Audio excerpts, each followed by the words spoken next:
How we doing?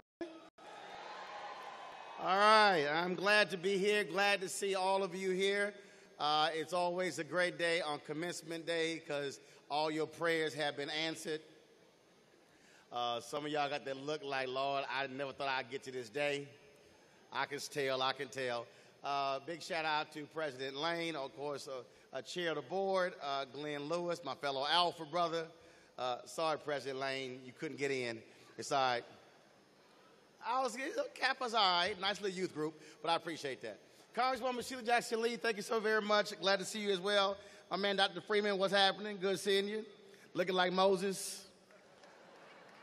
Good to see you. And also everybody else on the stage.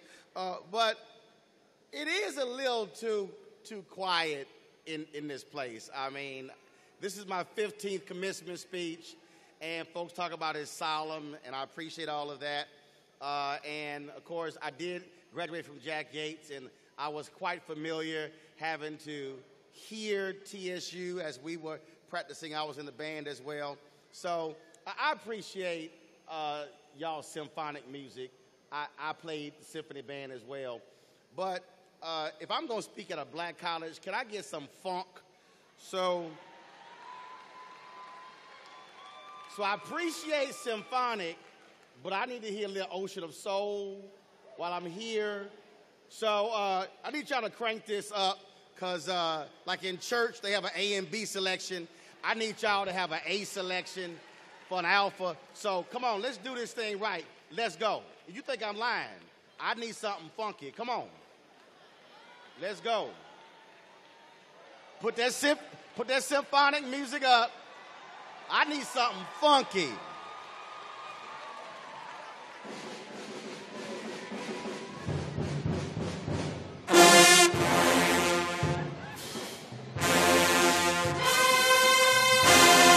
Oh, y'all can get up if you want to. It's called graduation.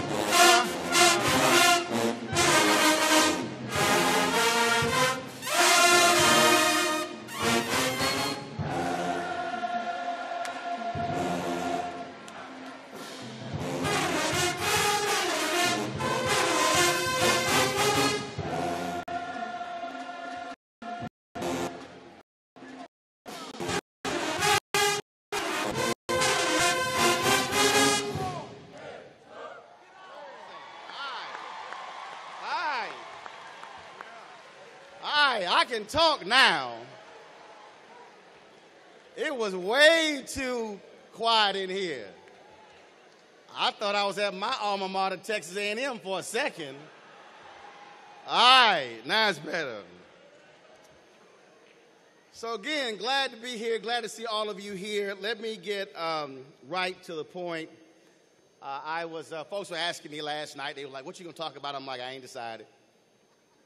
I don't write speeches. I just tell them how much time to give me. Then they text me. They said, "You got 10 minutes." I said, "Y'all lost y'all mind." But as I was coming over here, driving, I thought about this great line from the movie Black Panther. And it was the line from when King T'Challa, when he was challenged as king, and his mama, being as black as she was, said, "Show him who you are."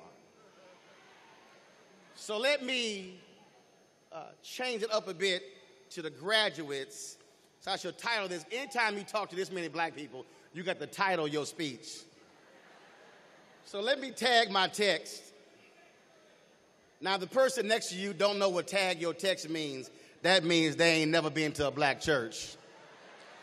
So lean over and say, "Tag your text means this." So let me tag this text, "Show them who you are." A few weeks ago, a friend of mine, we were talking about the Starbucks incident in Pennsylvania. And he said to me, "Well, Roland, the reality is in America, black folks, we start life on probation." And I understood his point, but that was simply something I could not accept. Because we are living in a world where you can be two brothers with a real estate company and get arrested at a Starbucks. You can be a black student at Yale who's napping and they call the cops. Now the ladies, some black folks are barbecuing in a park and this woman called the cops. Now, what is a park for other than barbecuing by the lake? And so we live in a world where blackness is always challenged. And see, when you are challenged, you've got to be prepared for that fight. So for a lot of us, we've gone through life and we've grown up and folks have said, oh, you do all the right things and you act right, dress right, get your education, everything will be well. But that simply is not the story for many of us in America. It has not been the story for many of us for 398 and a half years. It has not been the story since 20-odd Africans arrived in Virginia in 1619. It has not been the story of 243 years of Reconstruction, 92 years of Jim Crow.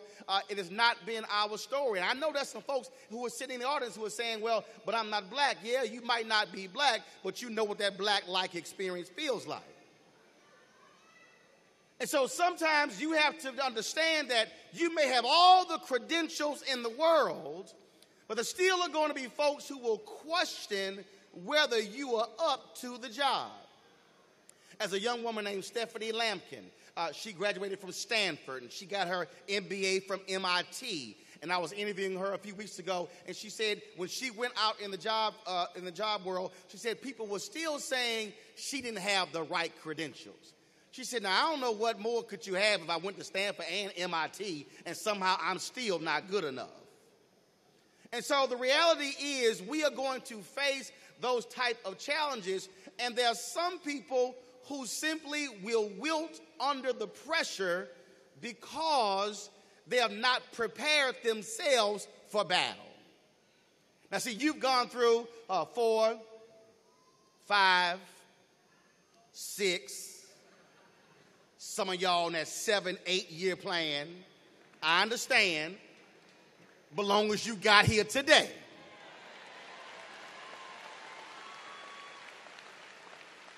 Nine, 10. If you pass 10, we just gonna just give you something to go back home. And so you've gone through this experience and you've been baptized by fire, and do understand that just because you now are going to be handed a degree does not mean your fighting days are over. See, some of y'all had to fight just to get to this campus. And let's be honest, some of y'all had to fight some very folk who are sitting in the audience cheering you today who may not have wanted you to come here. See, if y'all really want to be honest, I know just you may not nod your head because they watching, but just say silently, say, you ain't lying. You may have had to fight some fellow students to find your way in the classroom with faculty as well. But the reality is, the beauty of when you have to fight for something, it causes you to appreciate it, and it makes you tougher, and it makes you better. And so when you leave here today, do understand you are going to have to deal with that, and there are going to be some people who will challenge you no matter how great your credentials are. A few weeks ago, I was on ABC This Week with George Stephanopoulos, and we were debating something crazy Trump said. And Anthony Scaramucci, they call him the Mooch. I said, I ain't in high school. Your name Anthony. So we were debating, and I brought up something that he said about Trump a couple of years ago, and he said, well, you know, he came at me like I'm about to come after you. Now, I don't know who he thought he was talking to. And on live television, I looked him dead in his eye and I said, try it. And I repeated, try it.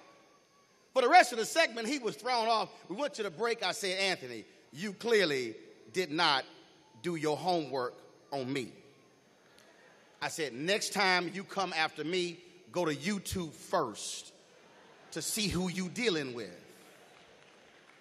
See, I say that because See, I'm not scared to do battle because, see, when folks want to come after me, oh, don't get it twisted. You might question where I went to school. You might question where I grew up. But see, but you can't question the knowledge mom and daddy put in my head and prepared me for this battle. And whether you are black, whether you're Latino, whether you are Asian, whether you're Native American, you are going to have those moments in your career, in your life, when you are going to have to look somebody in the eye and you're going to have to say, try it. But see, you can't say try it if you ain't ready for the battle. See, that's the mistake some folks make. Some folks get into a fight who can't fight. That's the one who should just be quiet. But I need you to understand that you are going to come up against resistance in your career, and you are going to have to lean on all of your training and what you have been put through in order to pass that test. It's going to happen in your job. It's going to happen in your marriage. It's going to happen in your family. It's going to happen in every facet of your life.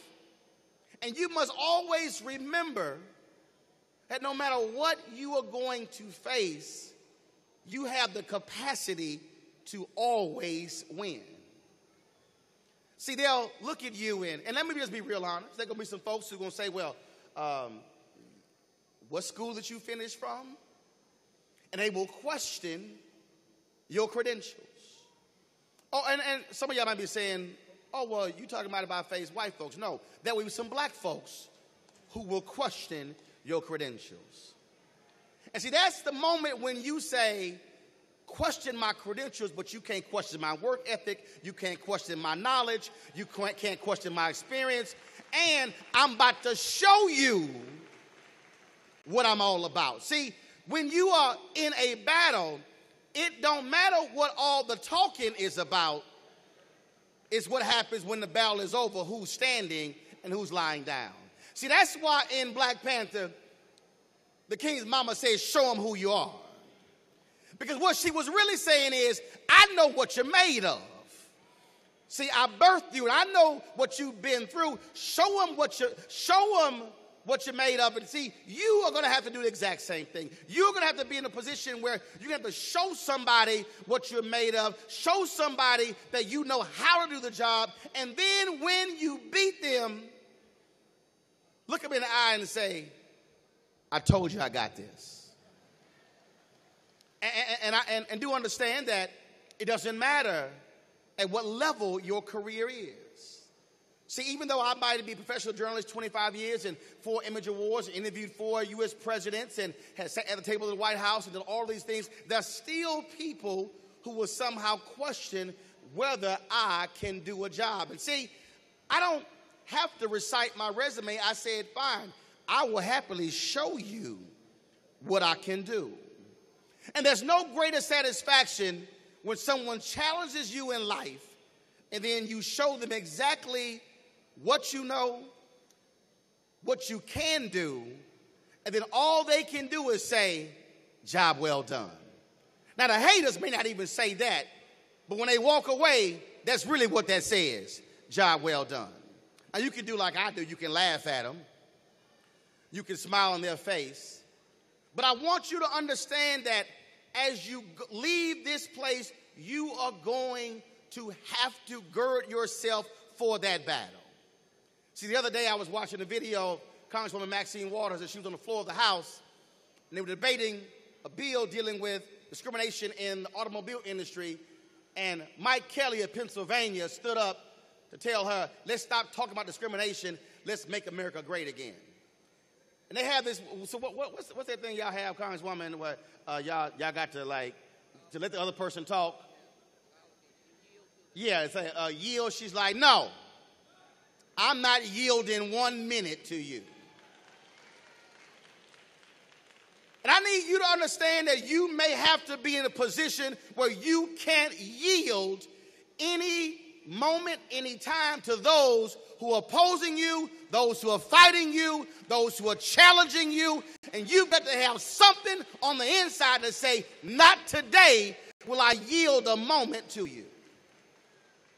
See, we've all been through that. Every person on this stage, I guarantee you, has one of those stories when somebody tried them and challenged them, and they had to show them who exactly they are. And when you are faced with that, all you can lean on is what you have been trained, what you have been taught. And when that moment comes, that's when you understand that everything that you went through was for that particular moment in time. Because you at that moment will look somebody in the eye and you will say, if you want to challenge me, try me. But it may not end well. And the reason I'm trying to get you to understand how you have to have a warrior spirit, because you will go through this life, and don't think just because we're in 2018 and we somehow, a lot of things have changed, that you will not have to face the same issues when it comes to housing, when it comes to where you work, when it comes to employment, because America is still America. We might sing the Star-Spangled Banner, they lift every voice and sing, but you are dealing with America in 2018, and America has changed, but America hasn't changed that much. Which means that I need you to be the generation that is going to assume the mantle to actually change America to look like the country it is on paper, but not the country it actually is in reality. Because see, I need you to understand that by the year 2043, we will be a majority people of color country, and many of you by that time will be 43 and 44 and 45 and 46, and you will be the leaders of America by 2043. I need you to understand that you have been prepared for this moment in time to lead America into a new destiny, into a new time, and you must assume the leadership to do it, because if not you, then who else is going to do it?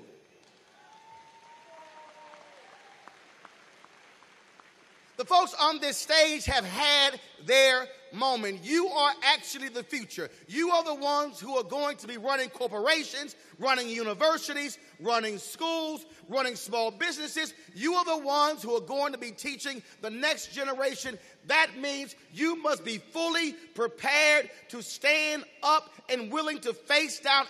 And writing, I'm trying to change a world for our children's children. Because it makes no sense for our children's children to be dealing with the same stuff that we have been dealing with in this world. No, it is your job, your responsibility to say, I am willing to change this world, and I am going to accept that challenge. And if I've got to show you who I am, then that's what I'm going to do. So when you come across this stage, and when you pick up your degree, and when you take your pictures, and when you have your party, and when you take off those shoes that are hurting your feet, and when you take this robe off, I want you to understand that you are going to walk out of here, and I need you to have a fighting spirit. I need you to have a warrior spirit. I need you to walk out of here prepared to do battle at every turn, because if we stand here today and talk about Heman Sweat and Fannie Lou Hamer and Hosea Williams and Constance Baker Motley and Dr. King and Reverend Ralph Abernathy, and talk about James Farmer, and talk about Ida B. Wells Barnett, and talk about Frederick Douglass and Sojourner Truth and Harriet Tubman, you are the rightful heirs to those individuals who have come before us to make today possible. And when somebody dare says, what I'm willing to do, how hard are you going to fight, say the same thing my frat brother Bertner Woodson Tandy said, we will fight until hell freezes over, and then we will fight on the ice. How are we doing? All right, I'm glad to be here, glad to see all of you here.